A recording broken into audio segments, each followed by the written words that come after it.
We are taking a break from our normal programming to enjoy the holidays. But in the meantime, Speculative Sandbox presents the 12 Days of Tropes. Each episode is a secret until you open it, just like a present. And who knows, maybe you'll see one of these tropes fully analyzed with a guest in the future.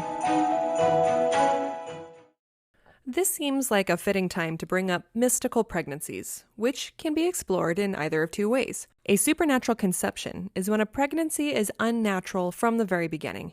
Think of Anakin Skywalker in The Phantom Menace.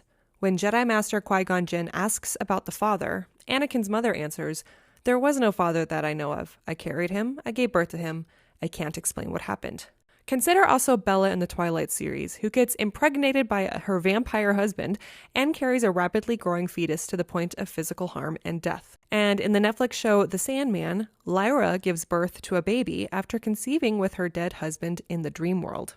Of course, we can't move on without talking about the religious uses of supernatural conception. Jesus Christ may be the most obvious example considering this episode releases on Christmas Day, but it's also present in Greek mythology, Aztec mythology, Buddhism, Egyptian mythology, and Hindu mythology. Alternatively, a supernatural pregnancy is when the baby is conceived normally, but something happens to the baby or the mother while she's pregnant. I instantly think of Disney's Rapunzel, who was born with magic hair after her mother ate from a magic flower while pregnant. Additionally, Daenerys Targaryen in Game of Thrones was seemingly carrying a healthy fetus until she engaged in blood magic. Then she gave birth to a stillborn, scaly creature. According to tvtropes.org, criticism of this trope center around both the female character's loss of agency, as well as the trope's use of women's reproductive capabilities as a means to terrify, humiliate, and degrade women, or reduce them to a passive set of reproductive organs. I can personally speak to this perspective. Mystical pregnancies certainly did not help my general fear of labor as a child.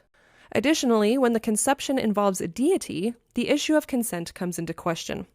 With such a strong power dynamic, is consent even possible? Greek gods Zeus and Apollo certainly did not take no for an answer, and even resorted to changing their forms to reach their targets or rape them. And of course, there's the long-term trauma placed on the woman for having gone through such an ordeal in the first place. So what other mystical pregnancies can you think of?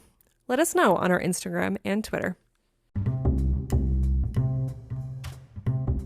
Speculative Sandbox is a volunteer-run podcast that relies on the collaboration of fellow creators like you. Join the conversation and participate in fun polls and questionnaires on TikTok, Instagram, and Twitter. Interested in being in a future episode? Our DMs are open, or you can email speculativesandbox@gmail.com.